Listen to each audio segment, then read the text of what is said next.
Alvarez or Victor Osimhen? Who are you taking and why? Look, I love Julian Alvarez. I really do. He's a fantastic player, works his socks off, technically brilliant, can play in different positions. But if you're asking me who's the better signing for Barcelona, Victor Osimhen every day of the week. Why? Tuchel's stance now regarding Trent, when you look at some of the players in the squad, it almost looks like he's picking centre-backs who can do a job at right-back rather than an out-and-out right-back. Now, we know there's the special qualities Trent Alexander-Arnold has. That's the reason why Real Madrid have him. That's why the reason Liverpool supporters are so upset to lose him. But the qualities Trent has, and maybe the deficiencies as well, we should add that. That's the reason why Thomas Tuchel is not picked him. He's looking at maybe the negatives more than the positives with Trent, and the way he wants to set his team up means that, as I said, maybe the strengths don't get amplified in a Thomas Tuchel team as much as maybe a Jurgen Klopp team, or whether he's at Real Madrid. But I wouldn't say I'm overly surprised that he hasn't gone for Trent. And I said a few weeks ago on this show that he's picking team harmony, togetherness, spirit, I think probably over quality and talent. And I think this is another decision that proves that. Let's start by getting your reflections on their start to the tournament then. It was quite an entertaining win over Croatia, would you say? What did you make of it?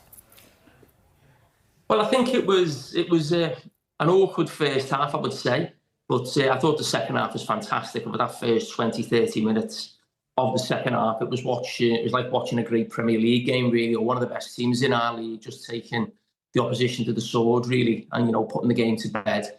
And the more I watch the game, the more I look at the squad that Thomas Tuchel's picked, it all feels like he's built it like someone will be thinking about playing in the Premier League rather than an international tournament. And he's left a lot of technical players out, as we've always been told that we always need in these tournaments, to try and go on and win it, or to keep the ball in stifling conditions. But when you actually watched that second half, it was an end-to-end game. It was full of intensity, and it felt very reminiscent of Premier League games that we watch. Yeah, I hear you. Well, it's no doubt it's a fantastic appointment from Chelsea's point of view when you consider how poor it's been for them certainly this season.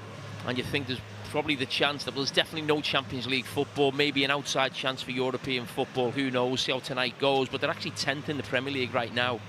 And you think what the players they have in the squad, the money that they've spent, but they can still go and get a manager of that level. So they'll be absolutely delighted with that. And the biggest thing for it, I think, will be not so much what Xabi Alonso is going to do next season, but I do believe that Chelsea have 5 or 6 really top players. And there was murmurings that they were starting to think about their future. Understandably so, with no Champions League football. But I think with the appointment of Xabi Alonso, I think that could keep up those players at the club. Listen, they still may move on, I don't know. But I think the sign of someone with the calibre of his playing career alone, but also certainly him being seen as one of the real up-and-coming big managers of the future. And it's really exciting for Chelsea. Great appointment. How influential is he to that potential title challenge, would you say? I think he's everything to it. I said last week that I felt, and he'll probably be in the running if he keeps going as he is. And I was thinking about Luis Suarez a few years, or a long time ago now, probably 10 or 12 years ago, where he almost dragged a Liverpool team who you would have said were probably 5th or 6th best team in the league. He was the best player in the league by a mile, and he dragged that Liverpool team to within a game or two from winning the league. I'm probably the same with Aston Villa. I feel like I'm still, even though the results are fantastic, I still feel like I'm looking at a team who should be fighting to get into the Champions League places rather than fighting for the title. The only reason I feel like they could fight for the title is if he continues how he's going and becomes, as I said, the best player in the league. That's the only way I can see them doing it.